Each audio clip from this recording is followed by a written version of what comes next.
to my cubicle. And as promised, we have with us Jeff Carter today. Now, Jeff is a Canadian learning architect who has employed 25 plus years in engineering pedagogies and redesigning curriculum patterns. He holds a master's in curriculum design and pedagogy and has curated learning environments in over 8 countries where he has worked. An outstanding mentor who has trained across 25 different countries. He has been designing online courses since 2005. And I'm very happy to introduce all of you to Jeff Carter. Hello, Jeff. Hello, Datri. Thank you very much for having me. It's our pleasure, always. So, Jeff, before we begin, I hope you're keeping safe, you're keeping at home. Yep. Been pretty much self-isolating for the last month, doing a lot of work on YouTube and articles and books and other courses.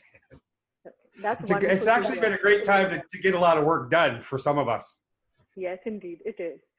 So, Jeff, now when we're talking in terms of the education sector, the education industry, we've seen a massive shift in terms of moving online.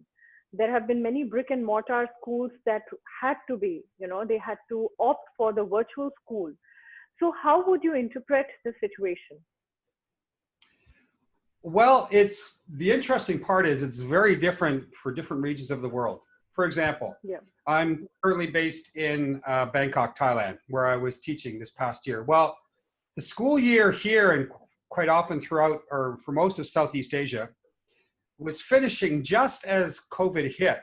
So they had to sort of move up exams by a week, but they were actually able to finish the year. However, the school year was supposed to restart again May 1st. It will not start till July 1st, maybe even August 1st, depending upon the region of the country.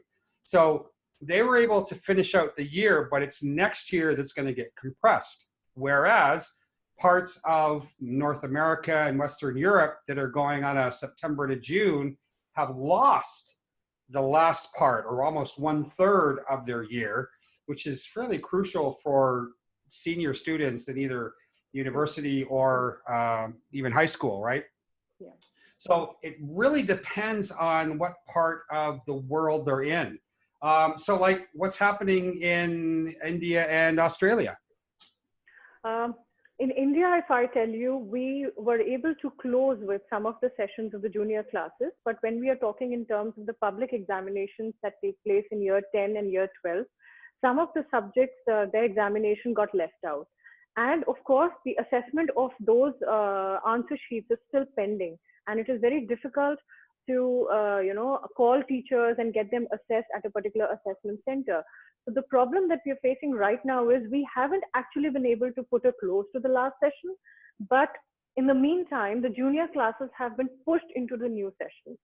So children are without the books, the textbooks.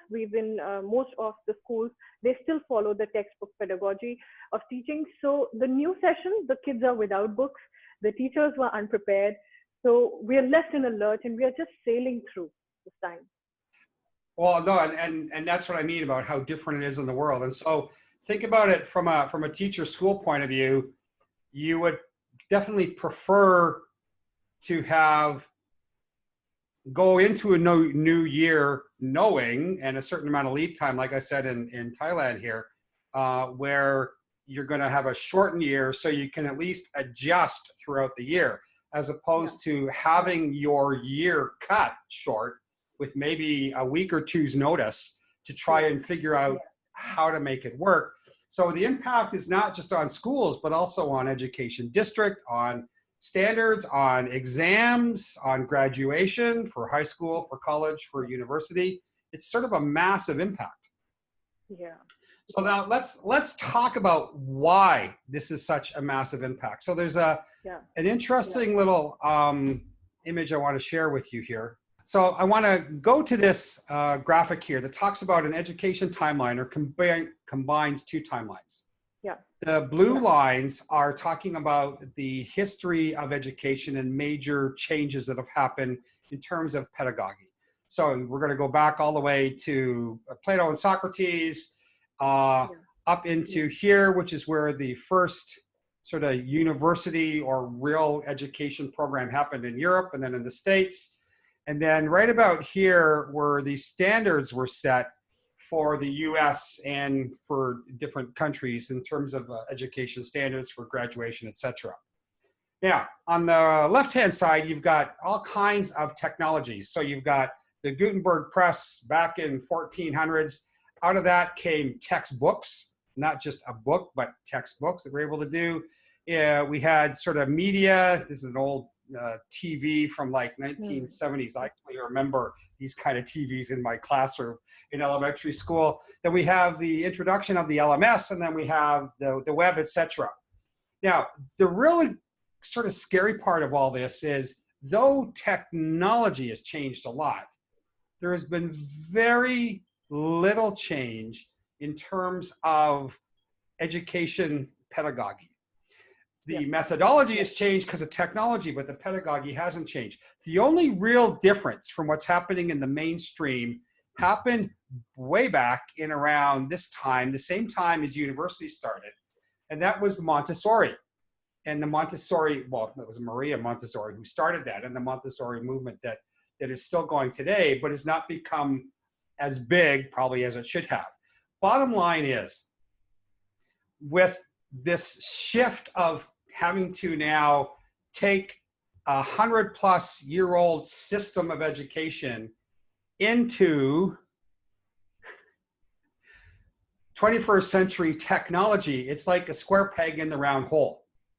And so this is the problems we're sort of running into. And so people are having to figure out what it is that they are going to have to do. So there's some key questions that people need to ask even before they get in to start preparing lessons.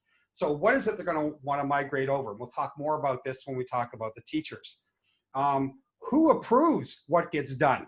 When we talk also about institutions and education systems down the road. Do teachers really understand their own philosophy of learning? In other words, do you know, or do you know how you think people learn? Because that has a massive impact on how you do your current lessons and will impact on what you think is important to put into an online lesson. So bottom line here is, where we're at is that we've got an old system that's trying to run on new technologies. And so schools and teachers are having to sort of build this bridge between the standards that they are supposed to follow or implement, or the outcomes they're supposed to meet, and maintaining engagement with old curriculum in a new technology systems. So there's this bridge that we're trying to build, and a lot of people aren't very good bridge builders. And so I'm hoping that some of these things that we've talked about in this first session is really going to pique the curiosity of some of our listeners. Yeah, I'm sure, Jeff, we are going to take a lot of points from this particular segment that we have discussed. And it's very important for people to understand that we will have to live with it. We have not experienced any change in terms of the pedagogy, as you said, that the pedagogy remains the same, but definitely the methodology has changed a lot. So I'm very happy that we took up this point and we discussed this.